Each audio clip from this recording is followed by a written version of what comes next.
Monopoly, Cheaters Edition, How to Play. The object of the game is to cheat to get ahead fast and to try to catch other players cheating as you try to collect the most properties and money. The game ends when all the properties have been purchased and each player has made it back to go. Then the player with the most cash wins. There are very specific ways for how you can cheat. All other forms of cheating are not allowed.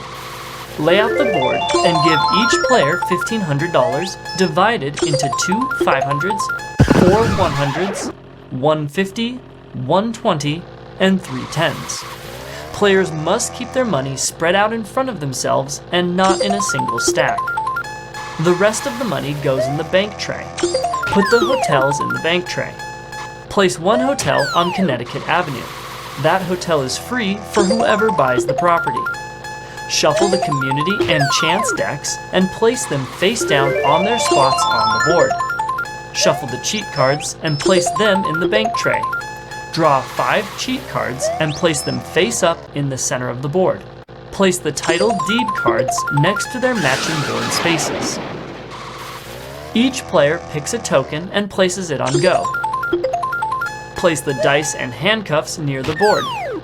Each player rolls the dice and the player with the highest total goes first. Then play proceeds clockwise. Give the first player the bank tray and dice. On your turn, check the face-up cheat cards so you can plan how and when you can get away with a cheat. Roll both dice, then move your pawn exactly that many spaces clockwise around the board. If you roll doubles, then you get to take another turn, unless you've rolled doubles 3 times in a row. In that case, you go to jail and you do not complete your third turn. Once your turn is finished, pass the dice and bank tray to the next player. Once the next player rolls, then your turn is officially over. If you land on an unowned property, pay the bank the amount listed on the board, then collect the title deed and place it in front of you.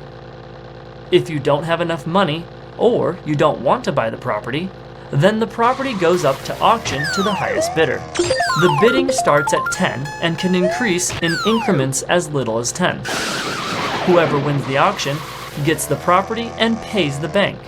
If no player bids, then the property remains with the bank and no one gets it.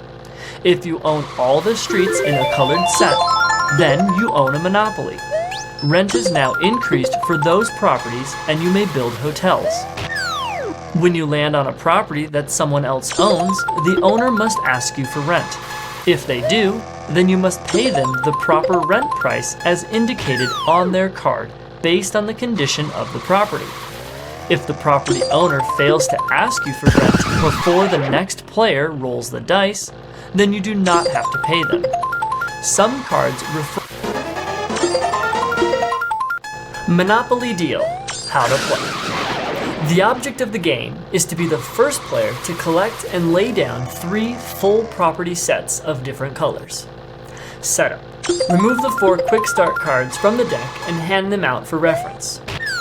Shuffle the deck and deal 5 cards face down to each player. Players look at their own cards but keep them hidden from their opponents. Place the deck face down in the middle of the table as a draw deck. Pick a player to go first.